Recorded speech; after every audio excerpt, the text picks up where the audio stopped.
Hi, welcome to Sprouting 101. We're going to use the KISS method, keeping it simple, stupid. Not that y'all are stupid, it's just that I've watched a lot of videos and they sure do make it complicated. What do you need to sprout seeds?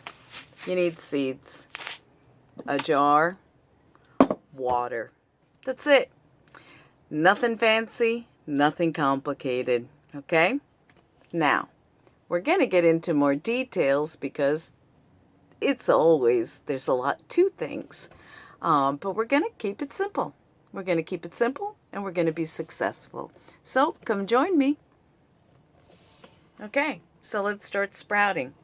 First thing you need to do is be aware of what jar you use. Wide mouth as opposed to not wide mouth. What's the difference? Big difference. The big jar allows more air to circulate in there, and it allows, when you drain it, it allows no water to stay hidden inside. This one, when you drain it, see this little lip right here? Can you see that? Can you see that? Mold can grow there, and mold is sprouting's biggest enemy. Okay? Now, lids. Do you need a lid? No. They sell all these fancy lids and they're just cute as a button. You can use them. You can buy them if you have the money to spare. I love these. They're not very pretty because I've used them a lot, but they're screens that some ingenious person made, and they fit inside the lids or the rings. When you buy canning jars, they come with these lids. It's all about canning. Don't worry about it. You're not canning, you're sprouting. All you need is the ring, because it keeps it in place and it keeps it neat. Can you do something else? Yes. You can buy your own screening material. You can buy anything that keeps the seeds inside and lets the water come outside is what you want. Okay? You can use cheesecloth if you happen to have it. Cheesecloth.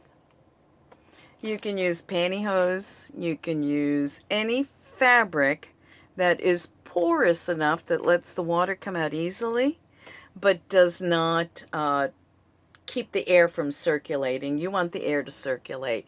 Where air is stagnant, mold grows. And what is sprout's biggest enemy? Mold. Okay. Seeds. Seeds are very complicated. You could actually get a master's degree in seeds. I mean, maybe. I don't know. But they're complicated. All you need to know is sprouting seeds are special. Yes, they are. They're special. Why are they special? They're super clean.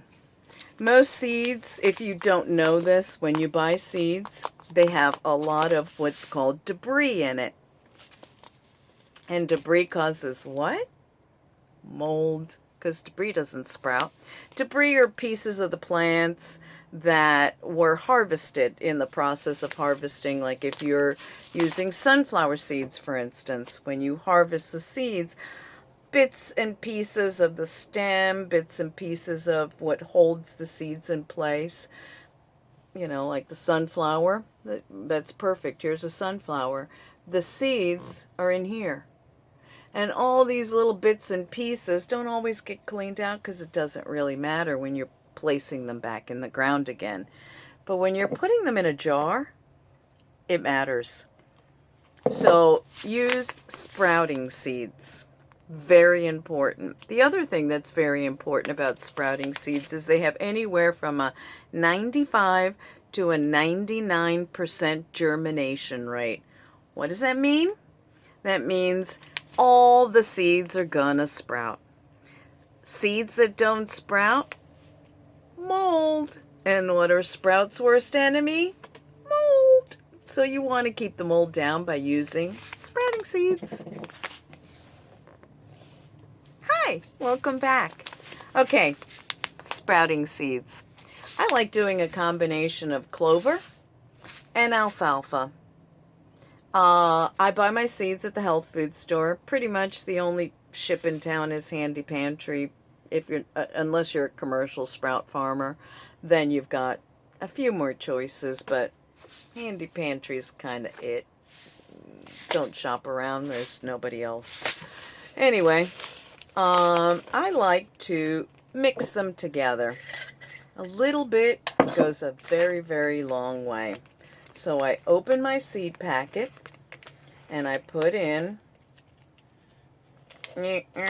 technical difficulties.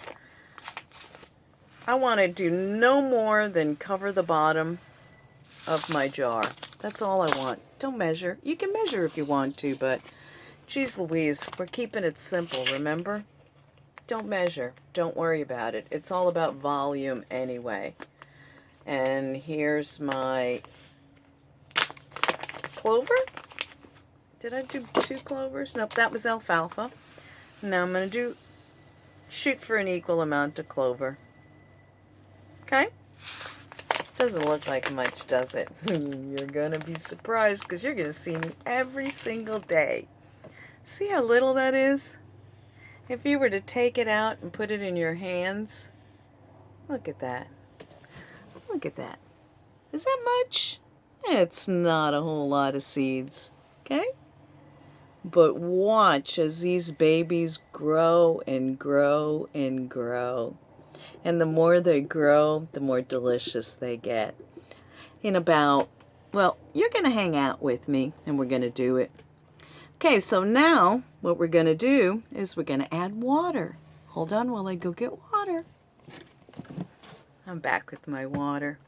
Okay, so what you want to do, you could rinse the seeds, but it's not really necessary because like I said, these seeds are really, really clean. And you want to just fill the jar up. Okay? Just fill the jar up till it's tippy, tippy top.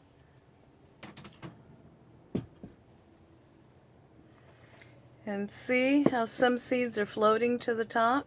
Just stir them in.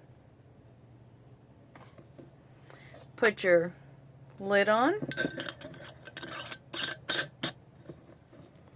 And that's it. That's all you have to do. Sit and wait for them to germinate. Now, I like to do it. I like to get into a routine just so I remember. This is late afternoon, so let's call it evening. It's a perfect time to put them to soak. Now I'm going to leave them by the sink. And then tomorrow morning, while I'm making my coffee, because I like coffee, tomorrow morning I'm going to show you what we do.